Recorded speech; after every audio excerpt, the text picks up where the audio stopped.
Hello again, Indiana high school football fans, and welcome back to Hoosier Prep Gridiron. I'm your host, Tim Phillips.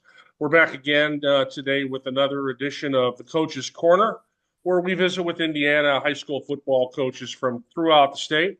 Today we're in Indianapolis visiting with Ramon Stallings, the brand new head football coach at George Washington High School. Coach, great to see you. How are you today? Pretty good. How are you today? I appreciate it. Thanks for putting up with the technical difficulties. And sounds like a real busy day in the hallways of George Washington today for you and the staff and the kids, I'm sure. Definitely. It's end of the year, the dual things I have to do as an athletic director, assistant athletic director, and coach. So I'm wearing multiple hats. So it gets busy. Plus, hey, it's a great time over here in West Washington. They're redoing the stadium. We're getting new turf, new stands, new press box. So it's a good time. Wow, It's a sounds good busy. exciting. Coach, let's talk about this Washington program. So previously you coached at Arlington and Attucks, and Yep. pardon? Yeah, I was the head coach over at Arlington during the when Tinley took over Arlington. So I Okay. was AD slash football coach. Uh, Coached over at Crispus Attucks for 3 years and was assistant coach at North Central for 4. Okay, so you're moving over to George Washington. The Continentals 3-6 last year. This is a Class 3A program, as I mentioned, plays in the Capital City Conference. Tell us a little bit, first of all, about what attracted you to this position. Obviously, you're an experienced head coach in IPS, and have a lot of background coaching the local kids and the local programs. What specifically did you see about the program at Washington that caught your eye, and what has been the initial response as far as getting your programs in place? Originally, I came over just to be the assistant athletic director with no intent on being a head football coach again. We decided as an administration to move in a different direction from last year's coaching staff. And my principal and head coach walked in, or principal and AD walked in and said, "We know one guy who has a track record of building programs. We want to hire him." I'm like, "Yeah, let's get him in here. He's already here." I was like, Okay, "Oh boy, here we there you go." go. And so the kids were really, really welcoming. And the staff, teachers, they were excited for the possibility because I hadn't said yes yet. So Hmm. once I saw the excitement, I said, okay, I'll do it. I had to go home first and make sure everything was okay with all Right. my Yeah. family, but I took on the responsibility. Got to get the go ahead from the folks back at home because you're going to be pulling some major double duty, no doubt about it. Yes, sir. Coach, let's talk about IPS football in general. Obviously, kind of rolls a little bit under the radar sometimes. Doesn't get the media publicity that the big schools in Indianapolis get, or even some of the smaller schools. Traditionally, a lot of the schools have struggled with numbers. Getting kids to come out play football. The facilities, have been less than average for years. It sounds like Washington's investing. Where do you see things heading relative to IPS football in general? And what kind of has driven these investments at Washington in particular? Well, IPS is in we're at a point right now where we can progress the football programs. We're getting new facilities, so each of the 4 schools are under construction. So Short Ridge is getting a new facility, Crispus Attucks, George Washington, and Tech is getting upgrades. So that's Mm-hmm. the first major step that will look better, will be presentable. The second thing is you have 4 coaches that have you know pretty strong history. Coach Gamble at Tech, he coached in the MIC at Ben Davis. I coached in the MIC at North Central. Mm-hmm. Excuse me. Short Ridge's head coach was a state champion coach at Heritage. Mm-hmm. So now we got some names and some faces that people see and recognize for their ability to coach and also to mature talent. So that's going to be a plus. With the addition of some other different things we're going to start doing, I think it's going to be a change in IPS. Now, it's not going to be a quick change, Mm-hmm. but I think we're moving in the right direction. Well, that's terrific, Coach. As we said, you're coming off 3-6 season last year under Coach Pendleton. As you go back and look at some of the game film from last year, what were the two or three things that you and your staff kind of saw that maybe held the team back, and are fixable things that you can work on here during spring football and as you prepare for the beginning of August camp? We're going to do a couple of different things. The first thing we're looking at doing, and I met with our strength coach, and he's moving forward with it. And I met with our track coaches. We got to get faster Mm-hmm. at every position. We got to be fast in the box. That's the primary thing. Our bigs have to be faster, quicker, more mobile. And then our perimeter guys, they have to be able to take the ball away, or when they catch it, they got to be able to accelerate and take the roof off of the house. I told our offensive players, our offensive skills people, you got to run track. This year is a must. You have to run track. And they said, Coach, why? I said, because it teaches you to individually compete.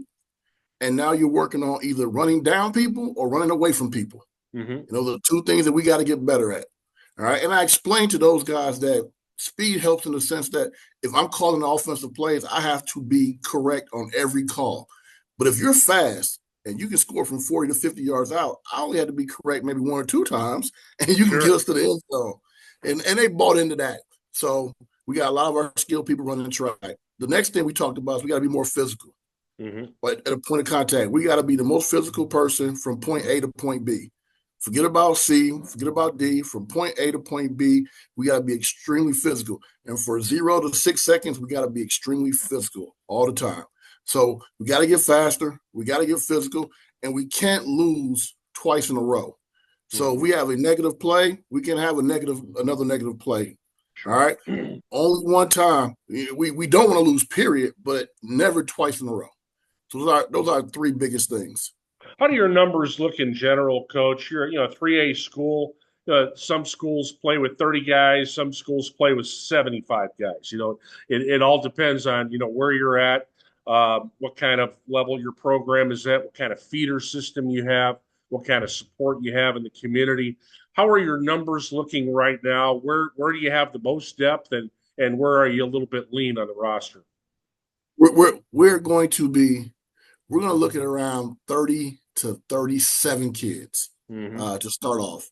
Okay. Uh, when I was at Addicts, the first year I had 16 kids, 17 kids. We Wow. got it to 53 kids in year three, Mm-hmm. uh, just because how we work. So I expect low numbers the first year. I expect by year three, 55 to 60 kids. We're going to be just like most schools of our nature. We're going to be heavy on the perimeter, receivers, a lot of them, defensive backs, a lot of them, and light inside the box. So we have to be creative what we do, you know, defensive line, offensive line, etc. We're going to be young there. We got some young, big guys coming in, and they're going to be Mm-hmm. thrown in the fire quick. So I got to make sure I put those guys in winning situations so they won't they won't feel a certain kind of way because physicality is going to be a difference.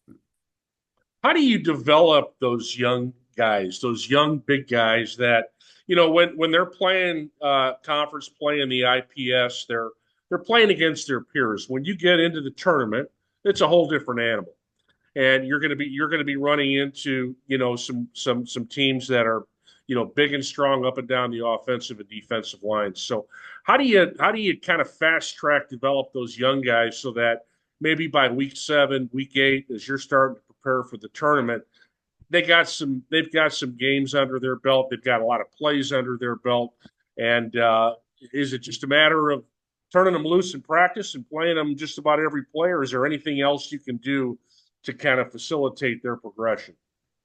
Uh, you get them a lot of reps in practice and playing, but you get them in winnable situations.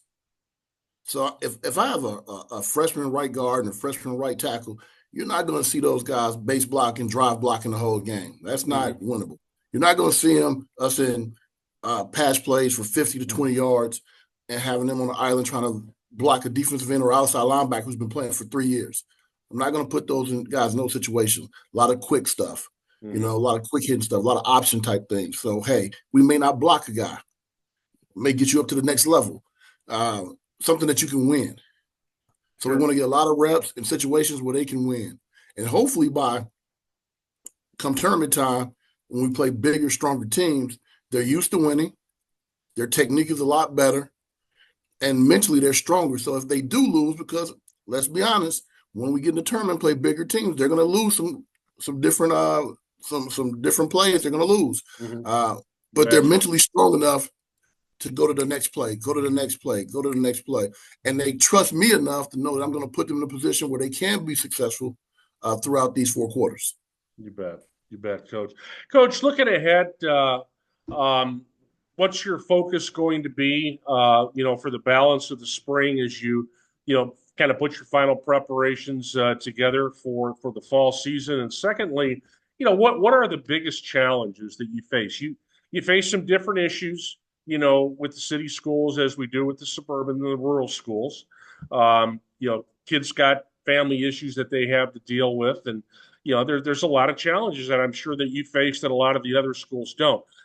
Kind of walk us through that a little bit, and how does that impact your preparation for the season? The first thing, what our focus is going to be on, as far as football wise, is pre-snap recognition, whether it's offense or defense. What are they truly trying to do Mm-hmm. to us? Quarterback comes up. Is it one high, two high? Is it covered 2 to 4? Is it 3? Is it one man? Pre-snap recognition. And then that's going to simplify us completely. Hey, we can't go to this side. We're going to go to this side. We got to have routes on both sides to attack different things. Mm-hmm. So defensively, is it 3rd and 10? Is it 1st and 3 or 2nd and 3? What's the down and distance? How open is the playbook now that we're about to face offensively? Right. Things such as like that. So pre-snap recognition on both sides of the ball are going to be very important. We got to increase their football IQ. Now, as far as the outside things, we're going to handle that a little bit different this year. I think, and I'm an inner city kid from Gary, Indiana, play football at Butler University. We got to make football valuable. Mm-hmm. I think in a lot of the inner cities, certain sports aren't valued. So now it's easy to walk away from it. It's easy to put it low on your priority list. We Mm-hmm. got to make it valuable to you. And with all the other things that you have in your life, we got to somehow figure out how do we make this some kind of a priority, whether it's, hey, this is going to build character, or hey, this is going to build lifelong relationships, or hey, this is going to be an intro or a gateway to college or Mm-hmm. apprenticeship or something like that, or hey, this football team is your family, and you know what, we're going to take care of our family. So if we got to go out and raise additional money, not for football purposes but to feed a family, we will. So we got to make it valuable, and or of a value to the individual player and then to the family. Sure. One of the things is we're going to have a parent night here soon. And so traditionally, when I coach football at North Central or basketball, I coach basketball at Carmel under Coach Hetty, Part 2 to above. We have our parent night, and it's just informational. Mm-hmm. We're gonna have a parent night cookout. Hey, tell your mom, your dad, all your siblings, come on up. We're gonna barbecue.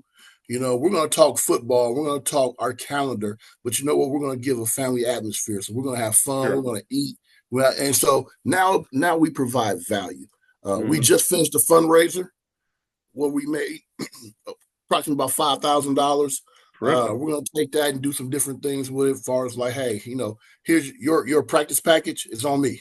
Mm-hmm. Now you look like Carmel. Now you Sure. look like Pike. So we're gonna do some things like that. So it's It's a gonna big take part of it. it's gonna take a big effort on myself, and I'm not even gonna say the district or the school. It's gonna take a big effort on me. All right, I Right. got to get this taken care of. Okay. Well, you guys got some good looking uniforms to start off with. Yeah, Love looking at that blue and white. Coach, you mentioned Gary. Where did you go to school in Gary? I went to Calumet High School. Oh, you're a Calumet Warrior. I'm a Uh, warrior. it's great to always talk to a fellow region guy. I'm from right down the street in Highland. So, Highland. Highland. Okay, I had some of my toughest matchups against a guy named Brian Guzik. We Oh, went ahead. yeah, he started freshman quarterback for Highland. and Yep. was a 4-year starter for them. Great to hear the old region connection. Well, Coach, we wish you the best of luck this year. Sounds like a exciting fresh start, especially with all these new facilities and the money that the district and the school are pumping into it. The positive fundraiser, you're getting the families involved, and we'll be keeping an eye on Washington football this year and wish you all the best. Appreciate you. You bet. Let's talk again here down the road. Definitely.